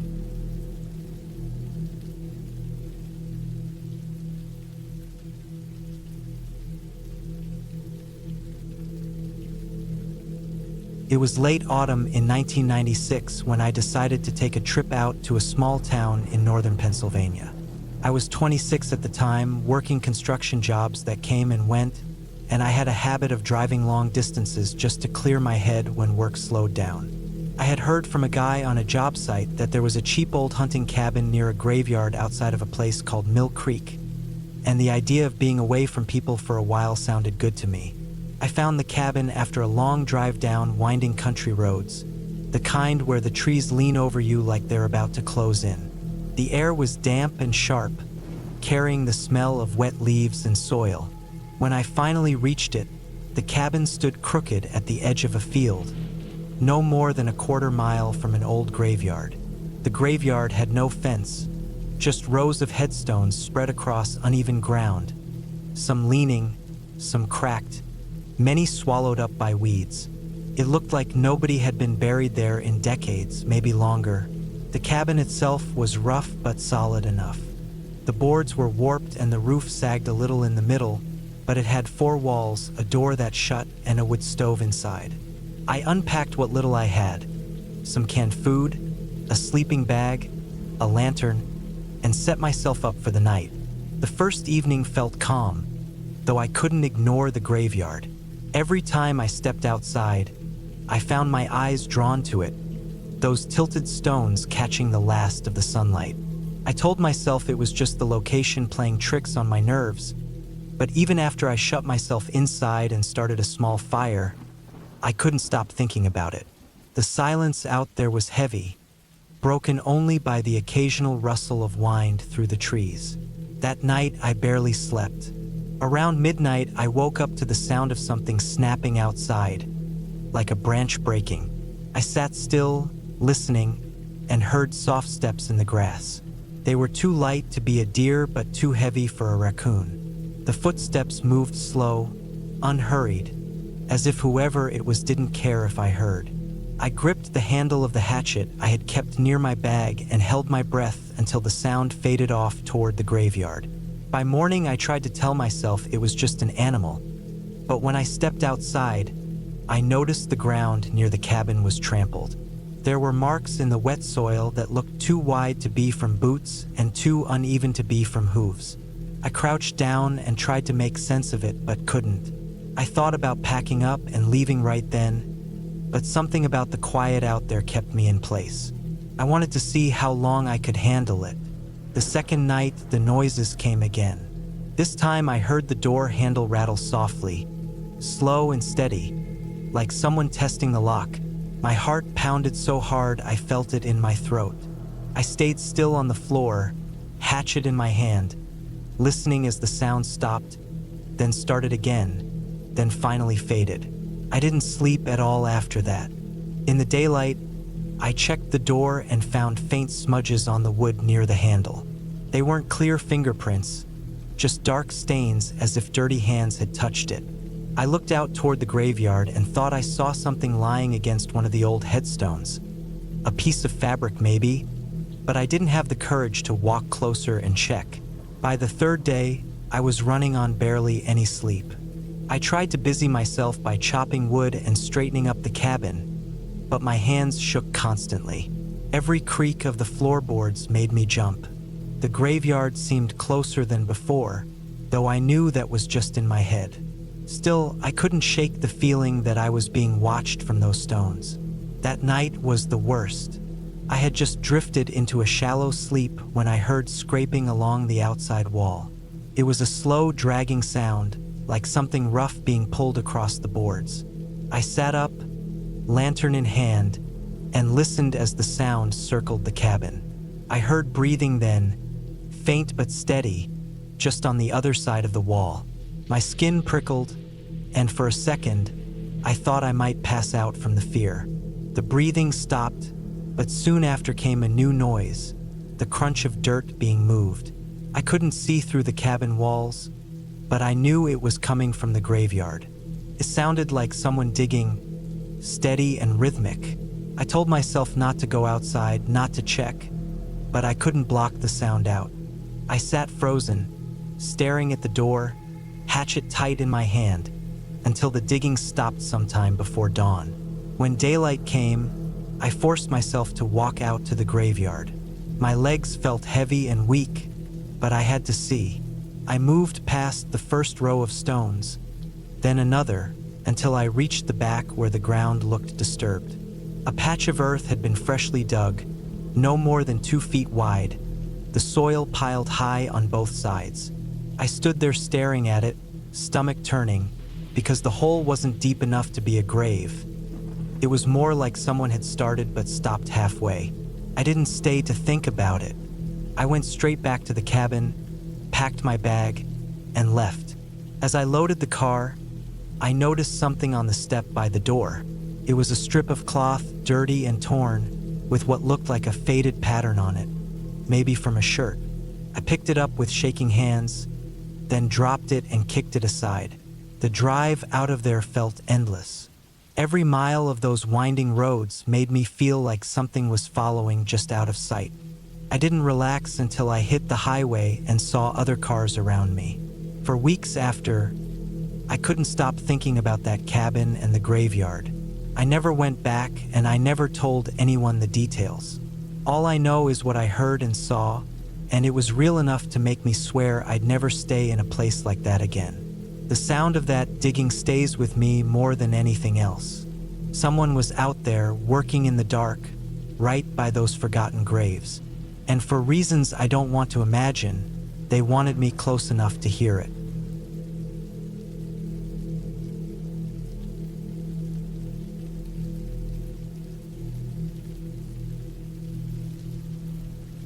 I was 29 when I decided to spend a week alone at a cabin I had rented deep in the woods of northern Minnesota. It was the fall of 2006, the kind of October where the air felt thin and sharp in the evenings and the trees had already shed most of their leaves. The place wasn't anything special, just a small, one-room wooden cabin with a metal roof, sitting near a narrow dirt road that was more mud than gravel. The listing said it was secluded, which I learned quickly was just another word for isolated. The closest town was nearly 40 minutes away. The cabin itself sat back in a clearing surrounded by thick birch and pine. There was an old woodshed behind it, and a rusted-out pickup truck abandoned to the left of the tree line. The windows were single-pane, the kind that whistled if the wind hit just right, and the only heat came from a wood-burning stove in the corner.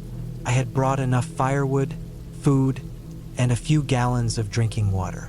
I didn't want much, just quiet, some space to breathe, and time away from my job and the constant noise of the city. The first night passed without much thought. I cooked on the small propane stove, read for a while, and went to bed early. But by the second night, I started to notice the stillness. It wasn't the peaceful kind you hope for when you head into the woods. It was the kind that pressed against your ears, where the silence felt heavy and unnatural. Even when the wind moved through the trees, there was no birdsong, no insects buzzing, no sound of small animals in the underbrush. It was like everything around me was waiting, holding its breath. That evening, as I chopped some wood behind the cabin, I noticed something strange. The abandoned truck in the trees looked different. The first time I'd seen it, it was just a rusted shell with no tires, moss growing up through the frame. But when I looked again, I swore the driver's side door was slightly ajar. I didn't remember it being that way before. I told myself maybe I hadn't paid close attention, but the sight of it stuck in my mind like a splinter. I went to bed earlier than usual, stoking the stove and listening to the creaks of the cabin adjusting to the cold. I was just starting to drift when I heard a noise outside. It wasn't loud, just a faint crunch of leaves, followed by another, then another. It was footsteps, slow, deliberate, like someone trying not to be noticed. I held my breath, straining my ears. The sound moved past the front of the cabin and toward the side, closer to the window by the stove. The glass was so thin that I thought about how easy it would be to smash it in. My chest tightened as I realized how far away I was from anyone else, how useless calling for help would be. After a long stretch of silence, I convinced myself it was an animal, maybe a deer, but I couldn't shake the feeling that whatever it was had stopped and stood there for a long time, just outside. I stayed awake until the stove burned low and the shadows shifted across the wooden walls. The next morning, I went outside to check. The ground was damp from a light rain during the night, and I found the prints right away. Not deer, not bear, boots. The tread was deep and clear, circling the cabin, stopping just below the window where I'd heard the sound. My stomach dropped. I spent that day on edge, checking over my shoulder, listening for the smallest sound in the woods. The thought that someone had walked around my cabin in the night, standing just feet from where I slept, sank deep into me. Still, I stayed. I told myself whoever it was had probably been passing through. Maybe a hunter scouting the area. Maybe someone curious about the cabin. I tried to bury my worry under logic. That night, I didn't sleep much. I kept the oil lamp burning low and sat in the chair near the stove with an old hunting knife on the table beside me. Around 2 in the morning, I heard it again. The same slow crunch of steps, but this time it was clearer, heavier. My pulse hammered in my ears. The steps circled again, pausing at the back of the cabin near the woodshed. Then silence. Minutes dragged by. I sat frozen, gripping the handle of the knife, my eyes locked on the door. At some point, exhaustion must have pulled me under because I woke up stiff in the chair to weak daylight slipping through the window. When I went outside that morning, the prints were back. More of them this time, closer, pressed deeper into the mud. Someone had been standing right at the door. The wood of the frame even had a faint scratch, like someone had tested it. That was the moment I realized I wasn't alone out there. Not in the way I had hoped. Someone knew I was there. Someone who didn't want me to know they were watching. The realization settled into me like a weight I couldn't shake off. I didn't last the week. I lasted 2 more nights. Each night, the steps came, circling, stopping, waiting. I never opened the door, never looked out, because deep down I knew whoever it was wanted me to. They wanted me to show fear.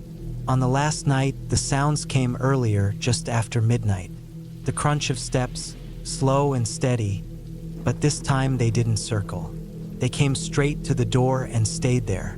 For what felt like an hour, I sat in the chair with the knife in my lap, staring at the thin wooden door that separated me from whoever was outside.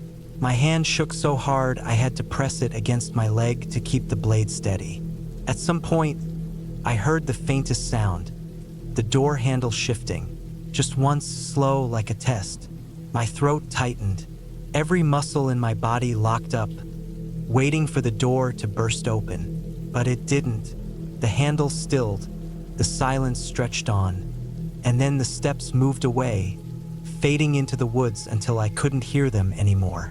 By morning, I had made my decision. I packed everything as fast as I could, shoving clothes and food into bags, not caring about neatness. I loaded the car with shaking hands and didn't look back at the cabin as I pulled away.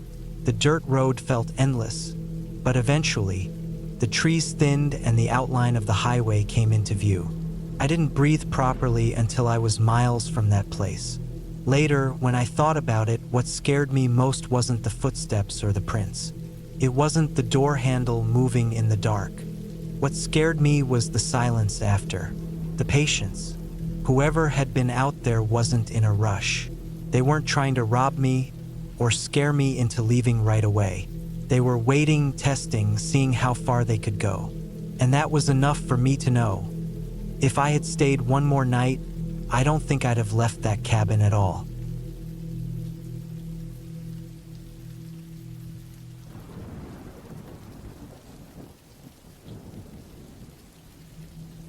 I was 29 the year I found the old cabin in northern Maine. It was late October of 1998, just before the weather started to turn hard, when the leaves had mostly fallen and the woods felt more open but also emptier.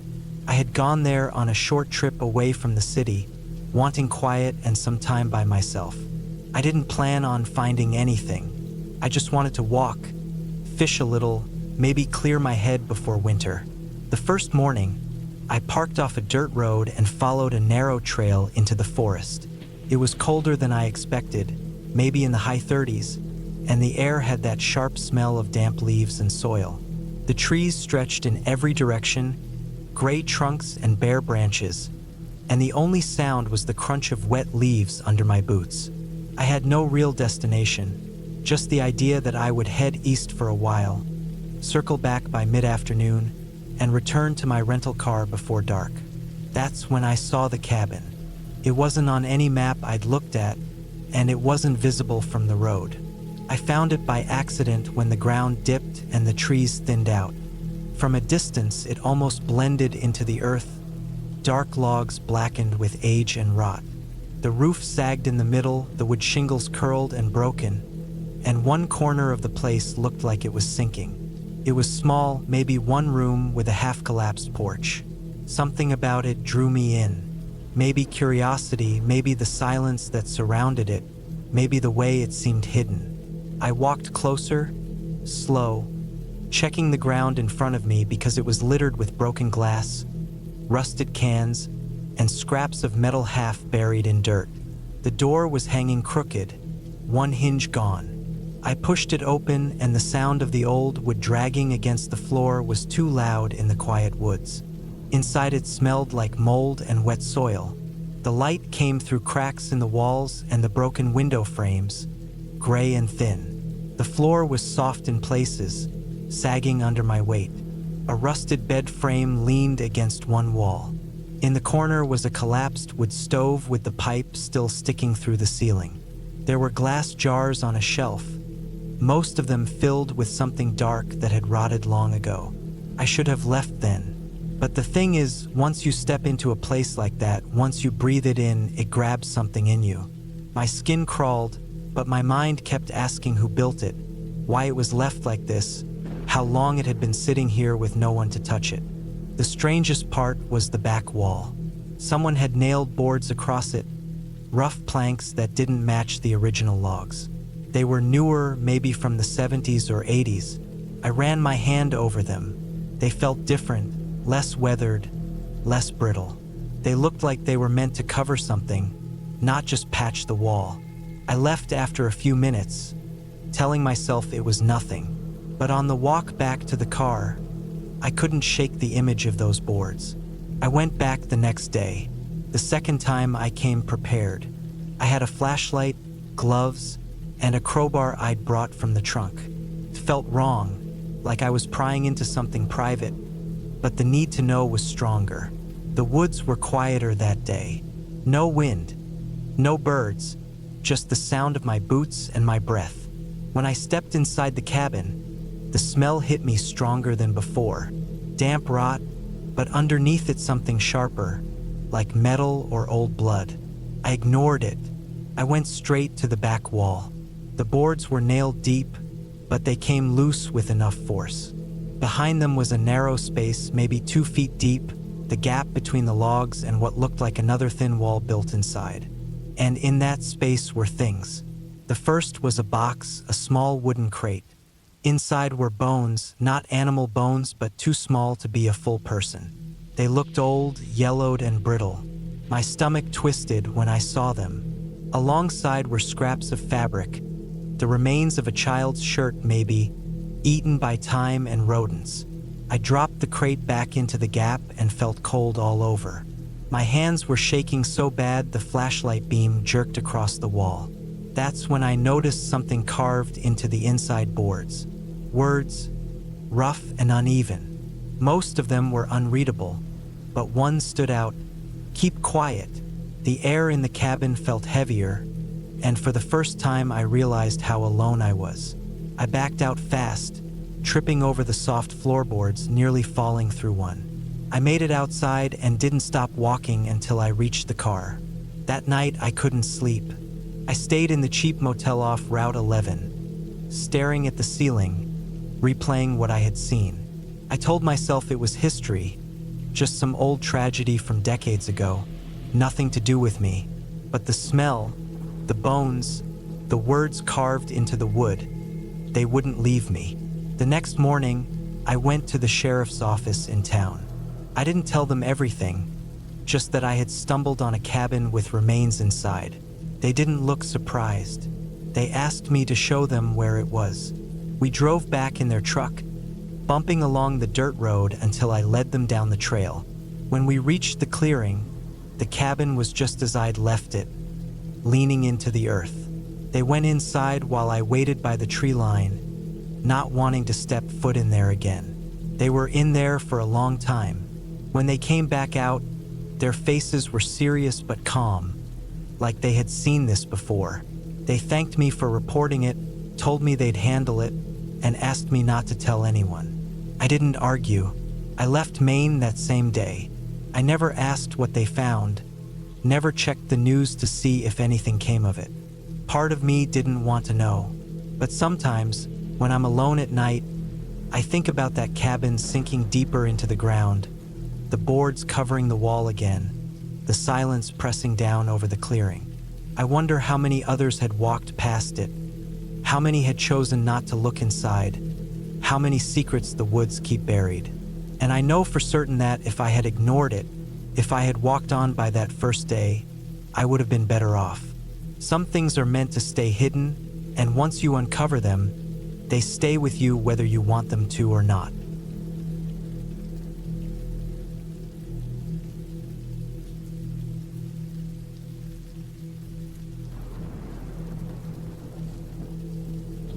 I was 27 years old when I spent a week alone in a rented hunting cabin in northern Arizona. It was the fall of 1998, just after the tourist season had died down, and the owner gave me a good deal since hardly anyone came out that late in the year. The cabin sat about 12 miles off the nearest paved road, surrounded by miles of pine forest, scrub brush, and red dirt trails. The idea was to disconnect for a while, clear my head, and maybe get some hiking done. The cabin wasn't anything fancy. A single-room wooden structure with a small loft, a potbelly stove, and a propane lantern. The windows were old, the floorboards creaked, and the door didn't shut all the way unless I put the metal latch down. There was no running water, just a hand pump a few yards outside and an outhouse a little further back in the trees. It was the kind of place that made you aware of how alone you really were the moment you set your bag down. The first day passed quietly. I hiked a bit, collected some wood, and cooked a simple meal on a camping stove I'd brought along. At night, the silence pressed in thick. You don't realize how loud cities are until you're far from them. In the woods, the quiet isn't empty. It's alive. Every rustle in the brush, every snap of a twig carries weight. My first night, I lay awake for hours listening. On the second night, things began to feel off. I was inside reading by lantern light when I heard footsteps outside the cabin. Not the quick shuffle of an animal, but slow, heavy steps circling the cabin. I froze, every hair on my body standing up. I wanted to believe it was just some local hunter passing by, maybe curious about the cabin. But the way the steps lingered, deliberate, pausing here and there, made it clear this wasn't someone just walking past. I didn't call out. I didn't move. I just sat still, listening as the footsteps made a full circle around the cabin. Then nothing. No retreating crunch of leaves. No fading sound of boots on dirt. Just silence. I tried to calm myself, telling my mind it was probably an elk or something big enough to sound human. Still, I slept badly. The third night was worse. I was lying in bed when I heard scratching at the wall near the headboard. It started light, then grew more insistent, like something dragging claws down the wood. My chest felt tight, and I stared into the darkness, gripping the knife I kept under my pillow. The scratching stopped, but soon after I heard a faint knock on the window. Slow, spaced-out knocks, 1, 2, 3. I wanted to believe nobody was out there. I told myself it was a branch in the wind, but deep down I knew better. The knocks came again, this time on the opposite wall, as if someone was circling and testing each side. Eventually, exhaustion pulled me into shallow sleep. By the fourth day, I was jumpy. Every time I stepped outside to pump water or use the outhouse, I felt eyes on me. That afternoon, while chopping firewood, I noticed something in the treeline. About 50 yards out, half hidden in the brush, a figure was standing there. At first, I thought it was just a tree stump, but then it shifted slightly. The shape was wrong, tall, thin, with limbs too long to be natural. I blinked, and it was gone. I tried to laugh it off, convincing myself I'd imagined it. The mind plays tricks in isolation, I reminded myself. Still, I couldn't shake the unease. I considered packing up and leaving, but the thought of driving 12 miles of dirt road in the dark stopped me. That night, I didn't light the lantern. I sat in the dark, knife in hand, trying to stay as quiet as possible. Around midnight, I heard it again, the footsteps, slow, steady, circling. Then came the sound of something brushing against the cabin walls. Not claws this time, more like fingers. Long, dragging fingers tracing the wood. My heart hammered so hard I thought it would give me away. I sat there in the pitch black, every muscle tense. Then, from outside the window, I heard breathing. Not heavy animal panting, but controlled, steady breaths. Whoever or whatever, it was stood just inches from the glass, breathing softly as if to remind me it was there. I didn't move until the first faint light of dawn crept through the window. The next day, I decided to leave. I packed quickly, shoving my clothes and stove into my backpack. But when I stepped outside, I froze. The dirt around the cabin was covered in tracks. They looked like bare human feet, but distorted, longer, with unnaturally wide gaps between the toes. They circled the cabin again and again, overlapping in messy loops as if someone had paced there all night. I didn't bother with the firewood or the pump.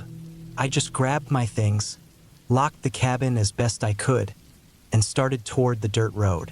But about a mile into the walk, I noticed something that nearly made me drop my pack. Ahead on the trail, I saw a figure. At first, I thought it was another hiker. It stood with its back to me, shoulders hunched, head slightly cocked. It looked human, but the way it held itself was wrong. Its arms hung too low, nearly to its knees. Its neck seemed too long, the head angled in a way no head should be. I stopped, heart slamming against my ribs. The figure slowly turned its head. Not its body, just its head, until it faced me. Even from that distance, I felt its eyes lock onto mine. They weren't normal eyes. Dark, too large, with a shine that caught the sunlight like an animal's. I didn't wait. I bolted off the trail, crashing through brush, not caring about the cuts on my arms and legs. My lungs burned as I ran, tripping over rocks, pushing past branches. Behind me, I heard something moving. Fast, heavy, matching my pace but never closing the distance. It stayed just out of sight, letting me know it was there. After what felt like hours, I stumbled onto the dirt road. My truck was still parked where I left it. I jumped in, slammed the doors, and tore out of there, gravel spitting behind me. Even as I drove, I couldn't shake the feeling of being watched. Every shadow in the trees felt alive, every shape on the horizon suspect. I didn't stop until I hit the highway, and even then I didn't feel safe. I never went back to that cabin. I told the owner I'd left early because of bad weather. He didn't ask questions, just nodded like he'd heard it before. Years later, I still think about it. The footsteps, the scratching, the breathing at the window, the tracks in the dirt, that figure on the trail. It wasn't a ghost or a dream. It was something real, something that doesn't belong walking on two legs. And the worst part? It didn't chase me down. Could have. Instead, it let me go, like it wanted me to leave with the memory, to carry it with me forever. And I do.